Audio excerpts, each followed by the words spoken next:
Hello കൂട്ടുകാരെ, പാത്തൂസ് പ്ലാനറ്റിലേക്ക് എല്ലാവർക്കും സ്വാഗതം. അപ്പോൾ ഇന്ന് നമ്മൾ കാണാൻ പോകുന്നത് മലപ്പുറം സൈഡിലൊക്കെ ഉണ്ടാക്കുന്ന അടിപൊളി ദം ബിരിയാണിയാണ്. അപ്പോൾ ആ ടേസ്റ്റി ദം ബിരിയാണി എങ്ങനെ ഉണ്ടാക്കാൻ നമുക്കൊന്ന് കണ്ടു നോക്കിയാലോ.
അപ്പോൾ നമ്മുടെ കിഡിലൻ കേരള സ്റ്റൈൽ ദം ബിരിയാണി ഇവിടെ റെഡി ആയിരിക്കുകയാണ്. ആ ദമ്മ് പൊട്ടിച്ചപ്പോൾ വന്നൊരു മണം ഉണ്ടല്ലോ, അത് കിട്ടിയാൽ പിന്നെ ചുറ്റുള്ള ഒന്നും കാണാൻ പറ്റില്ല മക്കളെ.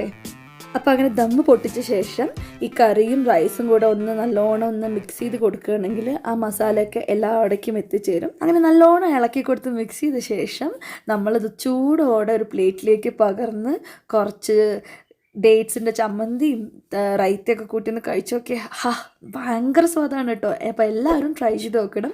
അപ്പോൾ ഈ വീഡിയോ നിങ്ങൾക്ക് ഇഷ്ടമായെങ്കിൽ നിങ്ങൾ കൂട്ടുകാരുമായിട്ട് ഷെയർ ചെയ്യാനും ലൈക്ക് ചെയ്യാനും സബ്സ്ക്രൈബ് ചെയ്യാനും മറക്കരുത്. മറ്റൊരു വീഡിയോ ആയിട്ട് കാണുന്നതുവരെ ബൈ.